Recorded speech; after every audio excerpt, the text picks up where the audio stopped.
Ten Sharp, lag sem heitir You. Veiðin hófst 1. apríl til mikillar gleði fyrir marga.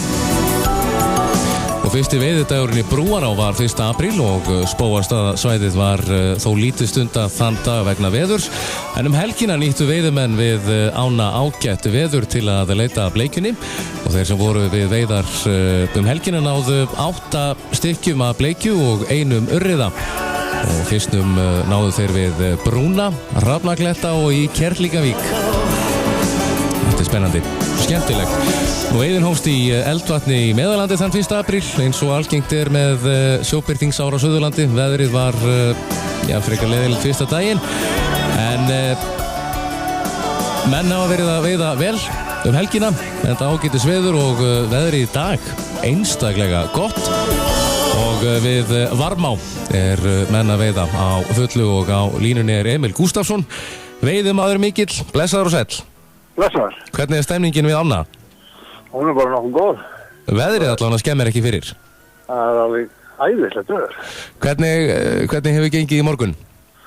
Ég er búin að fá 4, 3 birtingar frekar litla en eina bleikju svona kannski 7 pund, 8 pund. Já. Og svo eru félagar mínu búin að fá okkar 5, 6 bleikjur síðan ég viss af. Já. Ég veit svo sem hef ekki heyrt í þess hvað, 9 í morgun? Já, menn hafa mætt bara snemma.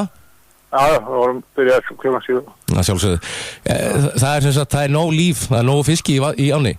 Já, ég var að horfa eftir einu bara brunna ég er neður við bakkana núna. Og ég var að horfa eftir einu svona frekastórum. Já. Grundaði bána. Hvaða aðferðir ertu að nota þarna, Emil? Stream tökuvara. Já. 2 flugur. Og svona, bara, já. Áttu þér eitthvað sérstakar flugur? Ég er yfirleitt með svarta mínil og með svona hvítubæki og svo er ég með svona blóðvorm afbrigði. Já. Og þetta hefur gefið vel? Já, ég er búin að fá að þetta kom bó. Já, nákvæmlega, þetta er frábært. Ég hef oft spurt veiðimenn hjátrú, ertu hjátrúafullur samanlega við veiði? Nei, svo sem ekki.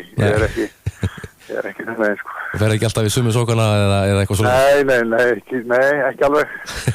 En það eru nokkur sem eru með þessa fóbíu, sko. Já, klárlega. Það er ekki rétt í nálgjóðsinn, þá er alltaf afslóðinni, sko. Já. En þetta er ekki fyrsta skiptið þitt í Varmáni, það? Nei, ég var á föstudaginn líka. Þetta er annað skiptið. Já. En ég fekk ekkert á föstudaginn. Þeim gekk vel félag mínu það, sko. Já. Ég kom reynda bara eftir vinnu, sko. Já, 5 leitir og var einhverja 30 með. Já, nákvæmlega. Þú ert mikill veiðimaður, það er vantilega mikið framöndan hjá þér. Hvað veiði var þar? Já, maður býður spenntur eftir áflunin á Þingvöllum og svo er ég er með nokkra túra að boka. Áttu þér eitthvað uppáhaldssvæði? Ég held að Þingvöllur er náttúrulega bara besta svæði, sko. Já. Og og Elliðaárnar, það eru náttúrulega algjör snill líka, en Þingvöllur er bara það er bara númer 1 og 3. Já.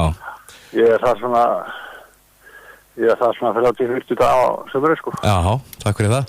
Og er það þá bæði bleikjan og urriðin sem þú sækist í? Já, það er alveg bleikjan, sko. Já. En ég fengið nokkra væna urrið og en bleikjan er miklu fólkið á mér. Ég byrja samt í urriðan eftir þetta var svona fly only og svoleið, sko, þá hef ég farið í urriðan alveg. Og gert ágætis hluti þar. Já, þetta er virkilega skemmtilegt svæði. Og það er búið að vera fínt síðustu daga, sérstaklega helgina, eins og ég kom inn á áðan að bæði í Brúaránni og Eldvatni og fleiri stöðum. Þetta byrjar allan vel. Já, þetta byrjar vel. Og það er eins og núna, sko, neðra, við erum líka á volnu, sko. Já, það er svo æðislegt, sko. Það er sumar úti, það er bara þannig. Já, það er bara þannig. Við tökum því fagnandi. Emil, ég ætla að leyfa þér að halda áfram að rífa hann upp. Já, takk fyrir þetta. Sömuleiðis, takk. Þetta er skemmtilegt, spennandi veiðin. Hér er Greta Salome, Hear Them Calling.